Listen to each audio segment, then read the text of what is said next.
गुन्हेगारीचाच आपण एक वेगळा अँगल पाहतो की आपण सर्व पारनेर शहरामध्ये राहतो आणि काही महिन्यांपूर्वी आपल्या पारनेर शहरामध्येच एका नगरसेवकावरती गोळीबाराचा प्रयत्न झाला. त्याचे मी पोलिसांसोबत पण बोललो आणि या आरोपींपैकी देखील एका आरोपीबद्दल स्वतः मी जाऊन चौकशी केली की बाबा तुमची एवढी हिंमत झाली कशी, दुसरी गोष्ट ते शस्त्र तुम्ही आणलं कुठून. तर असं बोलता बोलता त्या व्यक्तीने सांगितलं की जे शस्त्र आणलं मी सुपा MIDC की चाकण MIDC कुठल्या तरी एका MIDCतल्या एका परप्रांतीय व्यक्तीने ते सप्लाय केलं होतं. आणि मला हे पण म्हणे की तू एक 50,000 दे मला की ते तुला पाहिजे तसं शस्त्र मी आणून दिलं. MIDC आपण मुळात आणली रोजगारासाठी, इथल्या दुष्काळी भागातल्या तरुणांच्या रोजगाराचा प्रश्न सोडवण्यासाठी आली. परंतु MIDCमुळे हे जे परप्रांतीय गुन्हेगारी घेऊन येत आहेत, आपण एक प्रशासक म्हणून ही गुन्हेगारी कशी हाताळताल? दोन गोष्टी याच्यामध्ये प्रामुख्याने अशा आहेत की गुन्हेगार ही एक प्रवृत्ती आहे.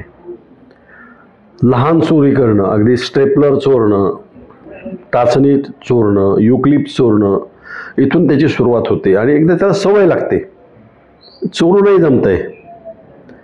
मग त्यातनं चोऱ्या वाढतात. आणि मग MIDCमध्ये अनेक लोक मला भेटतात, अनेक लोक मला सांगतात की माझा छोटा कारखाना आहे परंतु रात्री तिथे काही वस्तू पडलेल्या असतात, आम्ही वॉचमन नाही ठेवू शकत आणि त्या वस्तूंची चोरी केली जाते.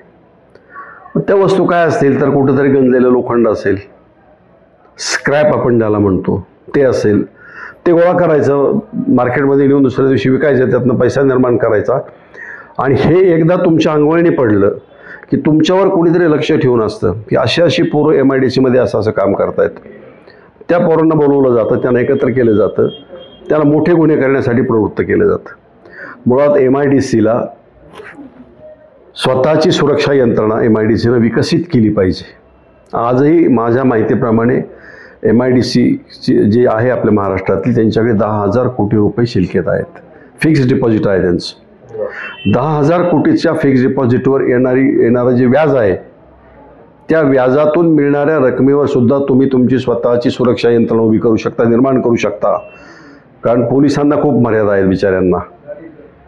म्हणजे एकतर ते आता कशी थकलेली आहेत, त्यांची पोटं सुटलेली आहेत, अनेक गोष्टी आहेत. ते पळणार कधी, ते चोर पकडणार कधी, होणार कधी काय. त्यामुळे MIDCला तुम्ही ज्या इन्फ्रास्ट्रक्चर देता, रस्ते देता, लाईट देता, पाणी देता, त्याचबरोबर सुरक्षा दिली पाहिजे. आज ती महाराष्ट्रामध्ये कुठेही दिली जात नाही. माझा हाही प्रयत्न राहील की MIDC आता ज्या एस्टॅब्लिश MIDCs आहेत, प्रस्थापित MIDCs आहेत, त्या सगळ्यांना MIDCची स्वतःची सुरक्षा यंत्रणा असली पाहिजे.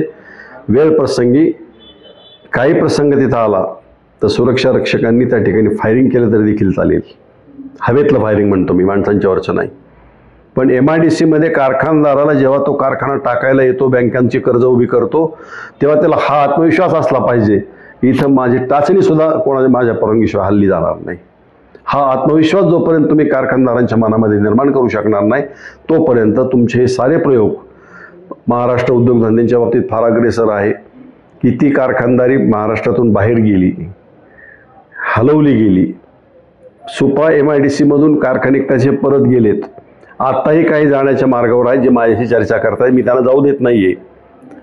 हे जर सगळं मांडलं फार विदारक चित्र तुमच्या सगळ्यांच्या समोर येईल. दुसरा प्रश्न तुम्ही असा उपस्थित केला की परप्रांतीय कामगार. आता काय झालेलं आहे की पूर्वी बैलजोडी गेली, ट्रॅक्टर आला, औद्योगिकरण झालं. औद्योगिकरण झालं म्हणजे ट्रॅक्टर तयार होणाऱ्या कारखान्यामध्ये माणसांच्या हाताला काम होतं.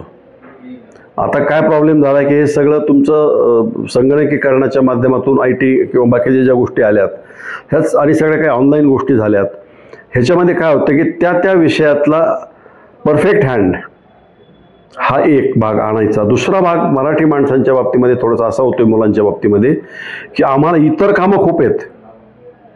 आई आजारी पडली तरी यालाच दवाखान्यात घेऊन जायचं आहे, वडील आजारी पडले तरी यालाच दवाखान्यात घेऊन जायचं आहे, कोणाचा दशक्रिया विधी असला नात्यातला यालाच तिथं जायचं आहे, लग्नाची सुपारी फोडायची यालाच तिथं जायचं आहे, लग्न कोणाच्या जवळचं असलं यालाच तिथं जायचं आहे. आणि मग असं ज्या वेळेला हे सगळं लक्षात येतं त्यावेळेला आपोआपच कोणीही माणूस आपल्या ठरलेल्या उत्पादनाच्या आकड्यापर्यंत पोहोचण्यासाठी तो त्याची उपाययोजना शोधतो. मग बाहेरचा माणूस आणून इथे ठेवणं त्याला परवडतं, कारण त्याला ह्या कुठल्याच गोष्टी नाहीत. त्याला लग्नाला जायचं नाही, त्याला दशक्रिया विधीला जायचं नाही, त्याला अंतिम संस्काराला जायचं नाही, अन्य कुठल्या सत्यनारायणाच्या पूजेला जायचं नाही. तो त्याचं काम आणि तो त्या उद्देशानं हे कामगार आणले जातात. पण हे जेव्हा आणले जातात यांच्या हाताला काम मिळतं, ह्याचा विचार तुम्ही करत असताना मी नोकरी करतो आणि तेच माझं आयुष्य आहे हे जोपर्यंत तुम्ही गृहीत धरून मराठी माणसाचं मन तयार करणार नाही, तरुण मुलांचं मन तयार करणार नाही, तोपर्यंत हे प्रश्न संपत नाहीत.